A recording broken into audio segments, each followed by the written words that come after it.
നമസ്കാരം. പതിരും കതിരും.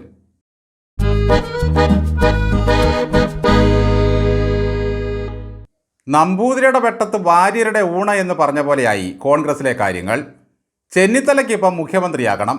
ഞാൻ പെട്ടെന്ന് പൊട്ടിമുളച്ചതൊന്നുമല്ല, പാർട്ടിക്ക് വേണ്ടി ഒരുപാട് ത്യാഗങ്ങൾ സഹിച്ചിട്ടുണ്ട് പോലും. ത്യാഗികളുടെ എണ്ണം നിത്യേന കൂടുകയാണിപ്പോൾ. ചെന്നിത്തലയിട്ട് ഈ പാർട്ടി കഷ്ടപ്പെടുത്തിയത് ചില്ലറയൊന്നുമല്ല. 30-ാം വയസ്സിൽ പിടിച്ച് ഗ്രാമവികസന മന്ത്രിയാക്കി. എന്തൊരു കഷ്ടപ്പാടായിരുന്നെന്നറിയാമോ? പിന്നെ ആഭ്യന്തരമന്ത്രിയാക്കി. എത്രമാത്രം പ്രയാസങ്ങൾ സഹിച്ചാണെന്നോ ആ ജോലികളൊക്കെ ചെയ്തത്. പ്രതിപക്ഷ നേതാവായിട്ടിരിക്കുമ്പോൾ അനുഭവിച്ച ത്യാഗങ്ങളൊന്നും പറയുകയും വേണ്ട. കടുത്ത അധ്വാനമായിരുന്നു.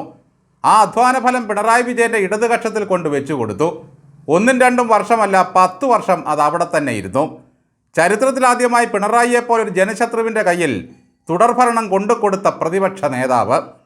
ചെന്നിത്തലയെ കാശിന് കൊള്ളില്ല എന്നും പക്കിബാധ ഏറ്റുകിടക്കുന്ന കോൺഗ്രസിനെ കൊള്ളാവുന്ന ഒരു പ്രതിപക്ഷ നേതാവ് വേണമെന്നും മുറവിളി ഉയർന്നു. അതോടെ ഹൈക്കമാൻഡ് വി ഡി സതീശനെ പ്രതിപക്ഷ നേതാവാക്കി. പതിയെ പതിയെ കോൺഗ്രസിന് അനക്കം വീണു. തലയ്ക്കടിയേറ്റ ചേനത്തണ്ടന് വാലിൽ നിന്നും ജീവൻ വെക്കും പോലെ ഒരു നേരിയ അനക്കം. കഴിഞ്ഞ 5 വർഷത്തിനുള്ളിൽ നടന്ന ഉപതെരഞ്ഞെടുപ്പിലും പാർലമെൻറ്റ് തെരഞ്ഞെടുപ്പിലും തദ്ദേശത്തിലും UDF മികച്ച വിജയം നേടി.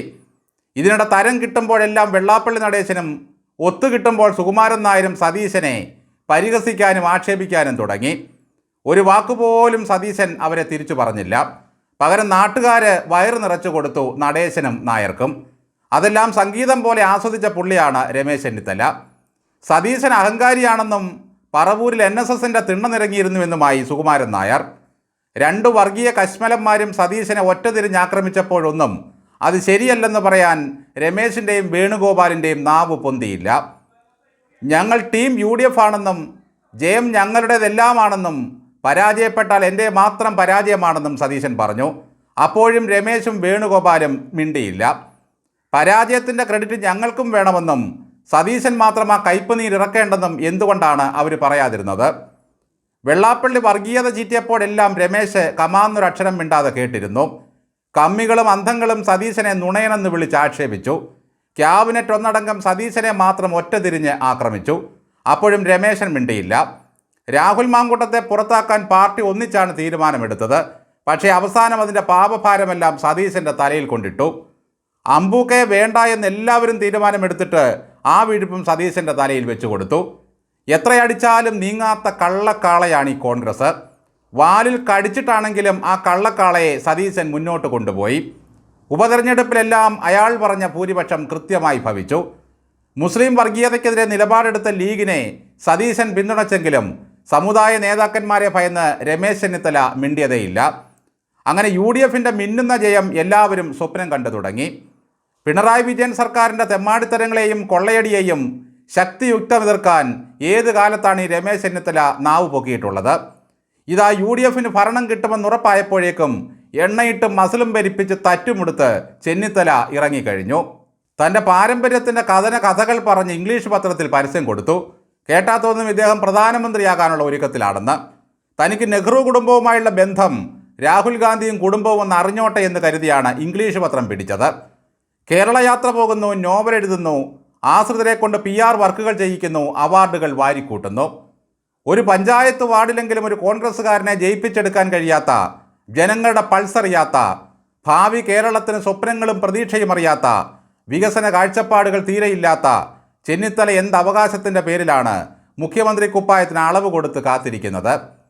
വെള്ളാപ്പള്ളിയുടെയും സുകുമാരൻ നായരുടെയും പിന്തുണയിലാണോ UDF തെരഞ്ഞെടുപ്പിനെ നേരിട്ടത്?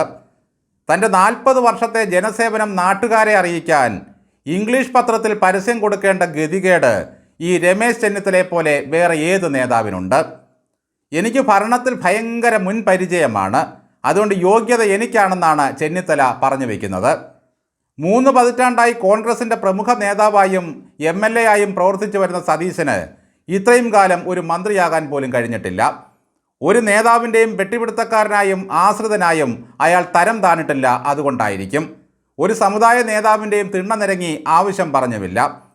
ഉമ്മൻചാണ്ടിയും ചെന്നിത്തലയും കൂടി നശിപ്പിച്ച് നാറാണക്കല്ല് വെച്ച കോൺഗ്രസിനെ ബുദ്ധി കൊണ്ടും അറിവുകൊണ്ടും നേതൃപാടവം കൊണ്ടും വളർത്തിയെടുത്തത് വി ഡി സതീശനാണ്. സംസാരശേഷിയും ചിന്താശേഷിയുമുള്ള ഒരു യുവതലമുറയെ വാർത്തെടുക്കാനും അദ്ദേഹത്തിന് കഴിഞ്ഞു. ഒരിക്കൽ VSനെ പറ്റി അഴീക്കോട് മാഷ് പറഞ്ഞത്, കവി തോറോയുടെ ഒരു വാക്ക് കടമെടുത്താണ്. ഒരു പക്ഷിയും അതിൻ്റെ കൂട്ടിൽ കാഷ്ടിക്കാറില്ല. പാർട്ടി തോറ്റപ്പോൾ VS ചിരിച്ചതാണ് അഴീക്കോടിനെ അന്ന് പ്രകോപിപ്പിച്ചത്. ഇപ്പോൾ ചെന്നിത്തല ചെയ്യുന്നതും ആ പണിയാണ്. ഖജനാവിലെ കാശെടുത്ത് മുഴുനീള പരസ്യം കൊടുത്ത് ആളാകാൻ നോക്കിയ പിണറായി വിജയനെ ജനം തോണ്ടി പുറത്തിടും. പിന്നല്ലേ 1.5 കീറ് കടലാസിൽ 4 പതിറ്റാണ്ടിൻ്റെ സ്വന്തം ഗീർവാണം ചെന്നിത്തല വിവരിക്കുന്നത്. 10 വർഷം UDFനെ പ്രതിപക്ഷത്തിരുത്തിയ നേതാവാണ് ഈ ചെന്നിത്തലയെ നോർക്കണം. എല്ലാ ഗ്യാരണ്ടികളും ജനങ്ങളോട് പറഞ്ഞത് സതീശനാണ്. വിയർത്ത് ജോലി ചെയ്ത് ജനവിശ്വാസം ആർജിച്ചവർക്കുള്ളതാണ് മുഖ്യമന്ത്രി കസേര.